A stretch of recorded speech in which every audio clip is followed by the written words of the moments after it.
De um lado, eu entendo que o Brasil ele pende para um aparelhamento. De outro, a gente tem um Congresso que consegue fazer a oposição. Mais ou menos, né? Não, mas consegue, né? Alguma coisa. Consegue fazer ali alguma coisa.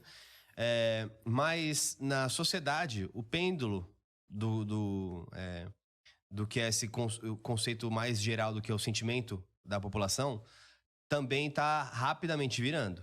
Então, o começo é o silêncio dos que ajudaram a eleger o governo, ao ver coisas como Manaus,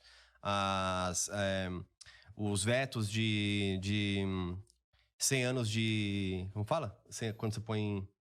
Do quê? De sigilo? Sigilo. 100 anos de sigilo para Janje, para as viagens. Então, tudo que ele falou que era ruim, tá fazendo. Então, fazendo. Mas no começo, ninguém reclama. É o natural. O ser humano, ele faz assim, tem silêncio, constrangido. Claro. De outro lado, sinais que a gente não via, mesmo quando a ocasião era o Bolsonaro, sinais têm demonstrado que a população está meio que também cansada de, peraí, não é também todo esse oba-oba. Então, por exemplo, ataques que foram feitos à Jovem Pan pelos Sleep Giants, agora saiu ali uma decisão do TJ que não pode mais fazer esse tipo de campanha. Então, parece que está acontecendo um movimento natural de quando você situação versus quando você é a oposição, que você vira vidraça e aí as coisas ficam um pouco mais quentes. Vendo isso, por exemplo, a pauta que foi feita da enfermagem também, a redução do piso, o que você vê que são as pautas mais bombas que talvez a esquerda vai enfrentar se continuar nessa trilha de aparelhamento? Então, cara, eu acho que primeiro, a primeira e principal bomba que foi aprovada nesse ano por envio do presidente Lula foi o aumento de 9% para o funcionalismo público federal, porque é uma despesa obrigatória e é uma despesa para o funcionalismo público que mais ganha, né? Mesmo o funcionário público que ganha menos, e nem todo funcionário público federal ganha muito, não quero dizer isso. Mas mesmo aqueles que recebem menos ainda recebem mais do que os funcionários públicos municipais que recebem pouco, né? 9% é uma paulada, né? Grande, e é um gasto obrigatório que o governo não tem como voltar atrás, pela nossa Constituição. E isso tem um impacto nos outros anos e em cascata, né?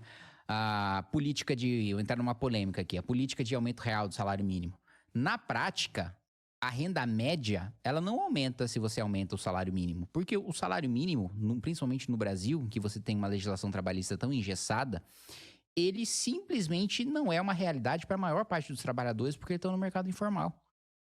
Então, o que você está fazendo? Você está aumentando o gasto previdenciário, você está empurrando todas as despesas, boa parte das despesas obrigatórias de Seguridade Social para cima e você não está atendendo o mais pobre, porque o mais pobre, pelo menos 40 milhões deles, e eu acho que é um número significativo, não está recebendo salário mínimo porque é trabalhador informal. Né? Então, pelo contrário, você está colocando um sarrafo ainda maior para aquele cara alcançar a formalidade. Uhum. Né? Você está colocando um requisito, um custo ainda maior para aquele cara atingir a formalidade. Mesmo porque, quem dera se o salário mínimo fosse todo para o trabalhador.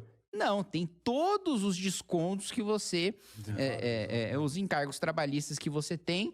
E que na prática, né, o empregador vai pagar ali 80% a mais ou até o dobro daquilo que o trabalhador de fato recebe. O mínimo 2.000 já, mais ou menos hoje.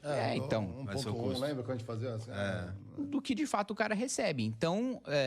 mas você tem teoricamente, as proteções sociais. Se elas são boas proteções, é outra questão. Não, mas a questão é que... o cara quer estar numa situação... Mas talvez para trazer um exemplo mais prático, o movimento que aconteceu em relação aos sindicatos, né? Que, de repente, volta à esquerda, se espera um fortalecimento de sindicatos. De fato, isso aconteceu. Eles puderam voltar a cobrar.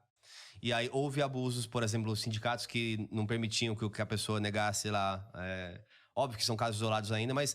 Esse movimento do sindicalismo crescer é um movimento atual.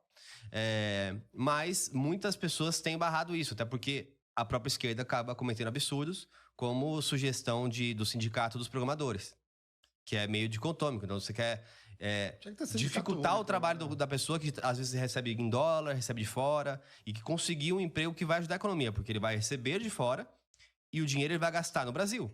Então, o melhor dos mundos pra gente, né? Aí o sindicato quer proibir isso. Exato. Como que você vê esses movimentos? Esse é o ponto.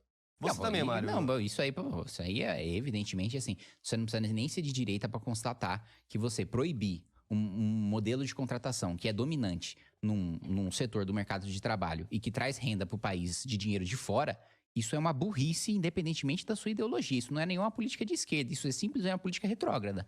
Né? Então é um negócio assim. E que não representa a maior parte, vamos lá, o sindicato não é para ser a representação dos trabalhadores legítima?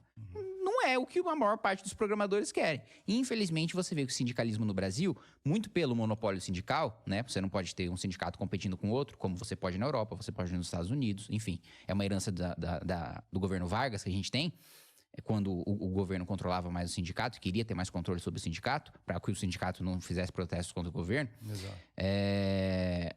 Você é obrigado a ser filiado ou ser representado numa negociação coletiva por um sindicato que não te representa. Então, esse é um problema estrutural que a gente tem, que melhorou quando o Congresso acabou com a obrigatoriedade do imposto sindical, que a maior parte dos trabalhadores não queria pagar. Né? Os trabalhadores que querem pagar continuaram pagando porque acreditam que o seu sindicato está fazendo um bom trabalho, que dá um plano odontológico, que tem um clube, que tem piscina, que tem, enfim, atendimento médico, por aí vai. Vale a pena, né? Me representa bem na negociação, consegue boas condições de trabalho, beleza. Absolutamente legítimo. Agora, a grande maioria não está. A grande maioria é sindicalista profissional. É o cara que nem conhecia a realidade do trabalhador, porque não trabalhava faz tempo, porque estava ocupado de viver de atividade sindical.